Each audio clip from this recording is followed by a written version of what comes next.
loot boxes that have been controversial for quite a while now have actually become illegal in several different countries and states, and they're actually going to be looked into farther by many other kind of government officials, I guess is what you could say. It's actually becoming quite interesting because, one, I'm playing terrible in the background, playing Downwell, and I just screwed up massively, but it's also interesting because this is kind of a controversy that we had because of Star Wars Battlefront 2, which basically took the whole loot box thing into a whole nother level that became actually a problem and actually got pretty much a bunch of game developers in a bunch of trouble with some legality stuff, and people might actually be facing prison time for this, which is, I don't think it's actually going to go that far, but it's possible. Michael here with another topic video. So the most recent news is this has been happening with several different states and countries. Basically, Netherlands actually said that most loot boxes are actually illegal gambling, and then obviously the most recent one has been Belgium. They've also had Hawaii, which is a state of the U.S., has been looking into them, and there's several other states saying that they're probably going to end up looking into these as well. Because let's be honest, nobody really understands loot boxes all that well inside of the Congress state. However, when they end up looking at them and they actually take the time to look at it, they're like, oh yeah, this is actually gambling. And if you don't think it's gambling, that's fine. I don't necessarily think they are specifically gambling, because I think gambling kind of like says that you have something that you could end up getting a return for, and so you're gambling on a return, and I don't necessarily think most loot boxes are that case. There is some arguments for stuff like CSGO, and those have definitely been mentioned inside of these discussions, but this is mostly spurred off because, games that don't necessarily have that. Now, I've mentioned in the past videos that I've done on loot boxes that I think that loot boxes can be done well, and so this actually scares me a little bit because it's kind of killing off a good bat. As in, the bat might suck some blood every once in a while, but at the same time, it can do some real good things for the industry, and it can be really interesting to see where it goes. And this also brings in question, what else are they going to kind of determine is gambling and what isn't gambling? Because we actually have gambling style stuff, such as, let's say, card packs for collectible card games, which definitely isn't video games all the time. They do have digital card games as well, so things like Hearthstone. But how can you actually determine that that isn't gambling when it's almost exactly the same as getting something in a loot box? And obviously for us gamers, it's very easy to see, but I'm actually looking at it from like a legal standpoint, and I'm wondering if other companies and maybe legislation in the future will end up using this to attack gaming by other vectors. So that's partially what I'm concerned about, and mostly it's because I live in the US and we have kind of a strange presidency right now, and so I'm a little bit concerned on pretty much everything the government's doing. But it does bring up an interesting question.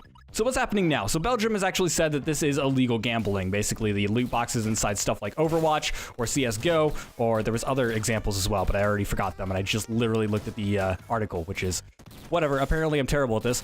And so they actually looked at it, and they're like, yeah, these are illegal, and we're actually thinking about taking legal action, which would actually go into possible jail time, but mostly it's going to go down to fees. So it's like $800,000, I think, is a single thing, and then this could be doubled when it actually includes minors, which most of these games are rated so that they're M for mature or something along those lines, but not all of them are. And so you end up looking at stuff like, let's say, wait, actually, no, they're all T, aren't they? Because CSGO isn't M for mature in all regions. So actually, they could actually just keep going it there. I don't know what it's rated in Belgium. I think they go off of PEGI system.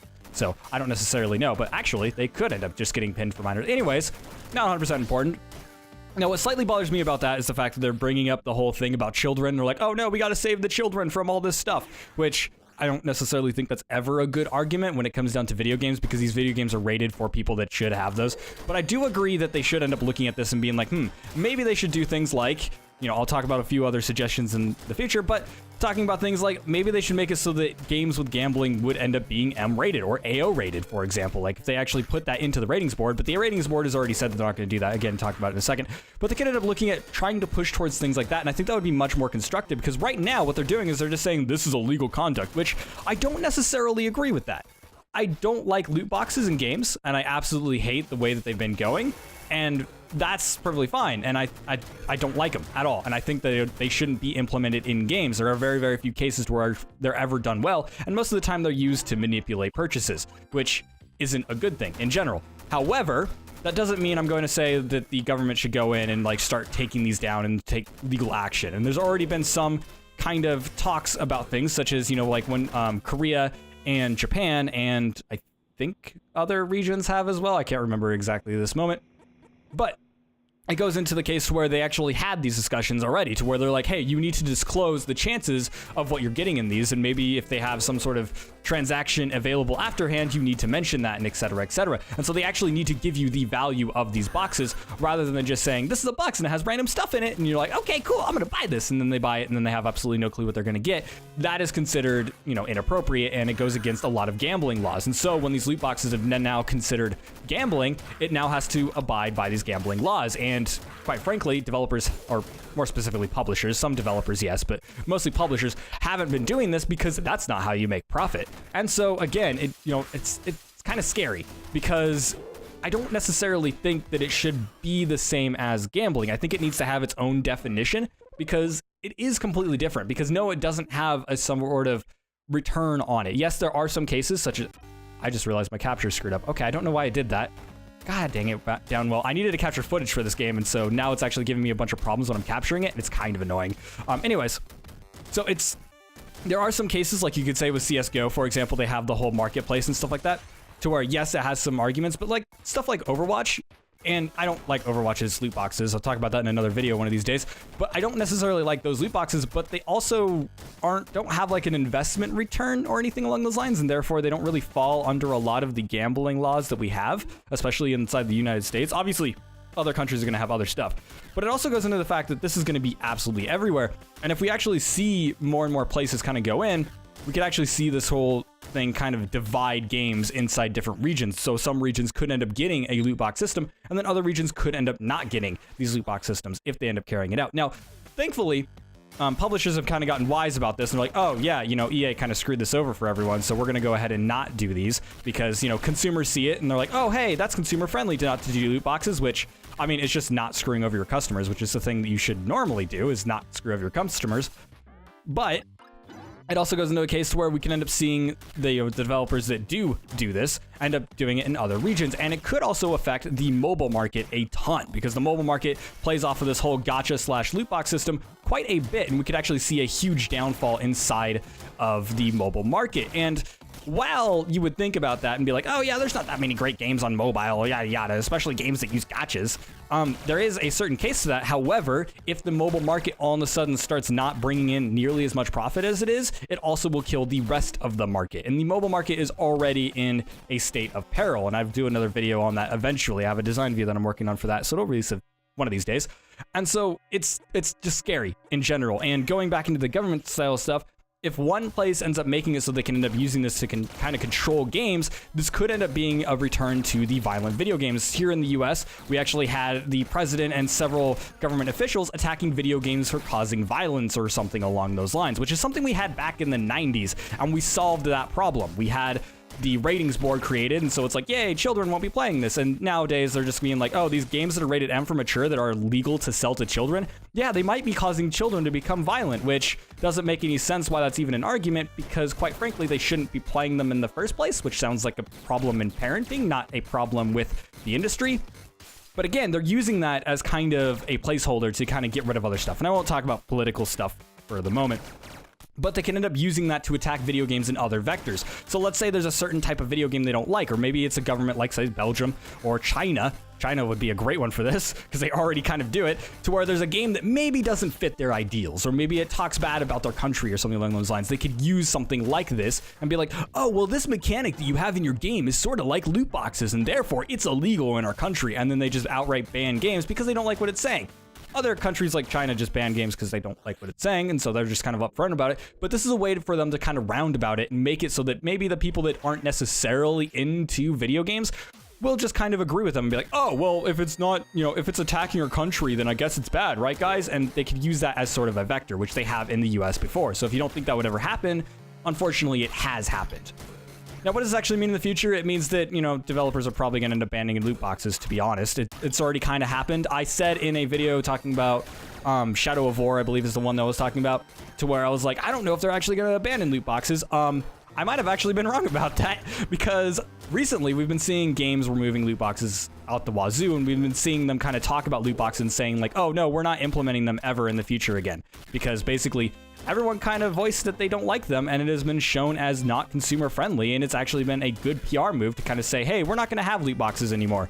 And so they're actually using that as a big crutch. Now, it might come back in the future, but I don't actually think this is going to be a problem for very much longer. Now, the good thing is it might make it so that, you know, publishers and developers are a little bit more conscious of this sort of thing in the future. Because this is the first time to where we've actually seen a huge pushback from the government on something along these lines. And so, for example, let's say, you know, when there was the violent media thing, we had this huge thing within the government and et cetera, and we needed to have the ratings board, which was generally a good thing. We haven't really had anything since then that has really pushed against a lot of these sort of marketing decisions. Things like microtransactions and stuff have really ruined games, and they've been sort of exploitative. And so this could make it so that they're looking a little bit more closely when it comes down to governments. They're looking more into video games and how they could be manipulating the populace, and they could be looking more into, you know, the publishers and developers looking into how they could make it so that maybe they're not doing that as much, and they could be a little bit more cautious of it. And maybe they'll actually think for once, you know, maybe the big CEOs will be like, you know, we have this way that we can make a ton of money by manipulating our people, but what is this going to happen when, you know, the government catches on? And it's like, you know, it might actually have some consequences, which is, again, generally a good thing, but I would rather, again, the government not really jump into it. So yeah, loot boxes are technically illegal in a bunch of places. So why is it doing this every time I reset? That bothers me. I hope that doesn't screw up the capture too bad. I apologize. It's like going back to the desktop and then going back into the game. And the game is supposed to be in borderless full screen, so it shouldn't be doing that. But I don't know why it's doing that. So yeah, basically, loot boxes have been made illegal in certain countries, and certain states are going into it and being like, you know, such as why. They're trying to make it illegal or trying to find ways to kind of classify it. The ESRB has been kind of ignoring it for the most part. They said like, oh, we're going to make it so that we have this rating board thing that says that things have microtransactions, which could literally be anything, including good or bad. And so that doesn't necessarily help the problem. And I mean, it's mostly because they are run by game publishers. And so they're not necessarily going to attack their own kind, so to speak. But again, you know, it is kind of a push in the good direction. I think that should have been a thing to begin with. If a game had microtransactions, you should be, you know, forced to say so, because mobile games have had that for a long time. They've had to disclose what they've ended up doing for a long period of time. And so having that inside AAA games and full published games, especially on like websites, let's say Steam, for example, like distribution platforms, then, you know, it's important to have that disclosure. So it's a good thing in general, but it's also really, really terrifying, because if all this ends up going the wrong direction, it could end up harming the game industry in a big way. So yeah, anyways, thank you guys so much for watching. Make sure to like and subscribe for more content like this one. And of course, you can leave a comment below on what you think about this. Do you think it's a good thing or a bad thing? I don't know. There's obviously some political stuff that goes into here, because it's talking literally politics. We're talking about politicians making rules and things and saying things are illegal and not. So it technically is, you know, politics, but I don't necessarily see it as politics. I see it as terrifying, because I don't necessarily want to see the game industry get regulated all that much by the government, just for the simple fact that it is a creative platform. And as we see with a lot of other creative platforms that get regulated, it could end up destroying the platform. You can end up looking at China's kind of media if you ever want to actually see what that causes. And so that is just a little bit terrifying. Whether it will actually reach that point, I doubt. But it's still scary to me, because as somebody who is an artist, if I make art, I want people to be able to experience it, and I don't want governments chasing after me just because I decided to put a box inside of my video game. So yeah, that's the thing. Anyways, like I said, thank you guys so much for watching. And of course, if you like my other styles of content, I almost forgot to mention my website. You can check it out at michaelpstanich.com, or you can check out our gaming Discord on the broken chat box. And I've got other stuff to do, so I'm going to go ahead and peace out. Thank you guys so much for watching. I said it 3 times now. I should say it again. Thank you guys so much for watching. See you guys in the next video.